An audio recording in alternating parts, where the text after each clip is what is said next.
Hello, fellow horror fans. Well, our look at the Halloween franchise continues on with Halloween Resurrection. On October 31st, 1998, Laurie Strode accidentally kills a paramedic with whom her brother Michael Myers has swapped clothes. The guilt-ridden Laurie is now an inmate at the Grace Anderson Sanitarium, where the nurses believe her to be catatonic. Instead, she is preparing for Michael's return. On October 31st, 2002, Laurie, pretending to be heavily medicated, prepares herself for the inevitable confrontation with her brother. Michael breaches the facility and kills two security guards, decapitating one and slitting the throat of another as he makes his way to Laurie. After a chase, Laurie lures Michael onto the institution's rooftop. Although he falls into her trap, Laurie's fears of again killing the wrong person get the better of her. When she tries to remove his mask, Michael stabs her and throws her off the roof, to her death. His life mission complete after more than 20 years of tracking Laurie down, Michael returns to his abandoned childhood home. Sheesh, that was it? That's the death of Laurie? Sheesh. And no mention of John? Boo. The following year, college students Bill Woodlake, Donna Chang, Jen Danzig, Jim Morgan, Rudy Grimes, and Sarah Moyer win a competition to appear on an internet reality show, Dangertainment, directed by Freddie Harris and his friend Nora Winston, in which they have to spend a night in Michael's home in order to figure out what led him to kill. On Halloween, equipped with head cameras as well as the cameras throughout the house, they search the house and separate into three groups.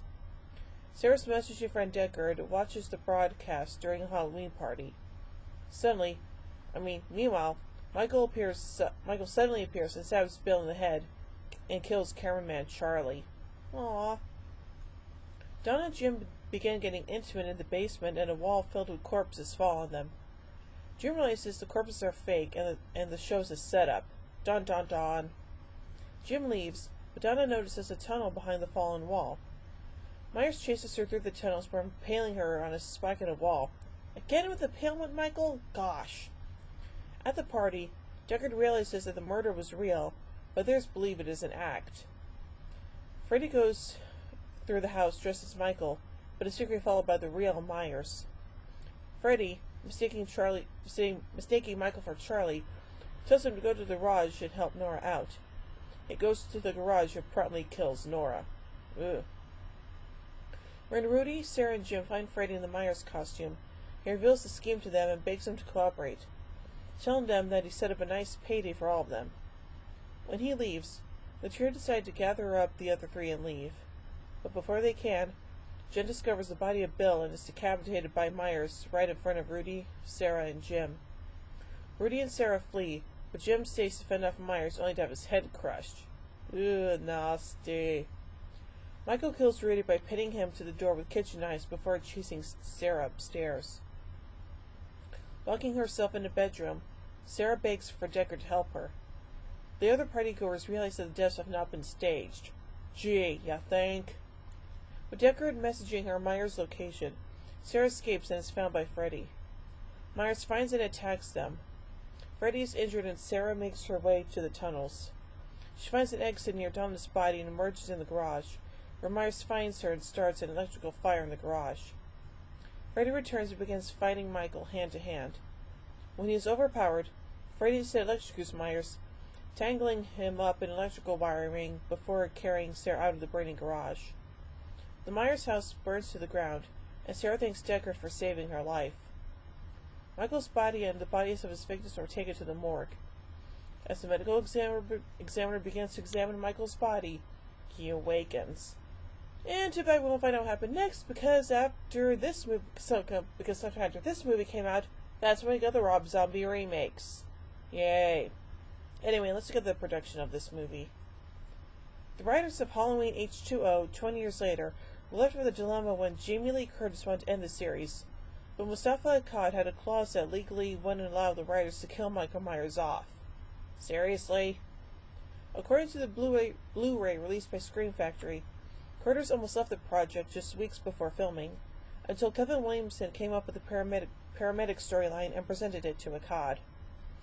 Curtis finally agreed to be a part of the film under the condition that no footage hinting toward a sequel would be presented in the film, and that the audience would believe that Michael was dead until the inevitable sequel was announced.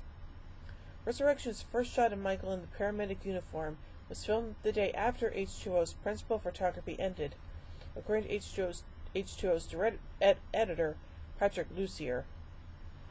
Both Winnie Rancic and Dwight H. Little were approached to direct the film, but turned it down. Later, Rick Rosenthal, the director of Halloween 2, was chosen to direct. During the casting period of the film, producers considered Danielle Harris, who played Jamie Lloyd in Halloween 4, The Return of Michael Myers, and Halloween 5, The Revenge of Michael Myers, for a role in the film. Yeah, too bad that never happened. In post-production, Bianca Kajilch's screams had to be dubbed because of her inability to scream. The film's trailer was delivered on April 26, 2002, with the release of Jason X. Principal photography began in Vancouver, British Columbia on May 14, 2001, with the opening scene filmed at Riverview Hospital in Coquitlam, BC. Now let's take a look at the music of this movie. For the 8th installment of the series, Danny Lux created a genuine score relying upon the original instead of generating something new. He approaches the score with an electroacoustic feel that dates back to the synthesizer score of the 80s. The film also features several rap and hip-hop songs. In direct contrast to general critical reviews of the film, some assessments of its sound and theme music have been praising. For example, critic Steve Newton complimented the film's creepy and unsettling revival of the original iconic theme, while criticizing the film itself, as well as the rap tracks included. Yeah, because rap music don't belong in the Halloween movies, yo. So, yeah. So overall, I say this is a pretty interesting entry in the franchise, but not as interesting as Halloween 6, The Curse of Michael Myers, but still interesting nonetheless. And again, the fact that Laurie Strode gets killed off so early in the movie is kind of a downer, and again, we never find out what happens to John from Halloween H2O. That sucks. I mean, it would have been cool if he'd been in the movie, but no. Jerks. But yeah, whoever came up with that idea not to include John, grr, how dare you?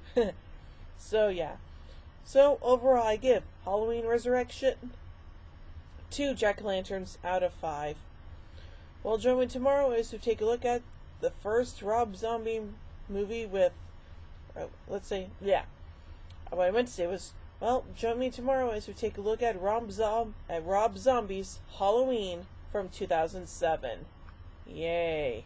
I wonder how good that's gonna be. But, who knows? We'll find out tomorrow. So, until then, peace out, everybody.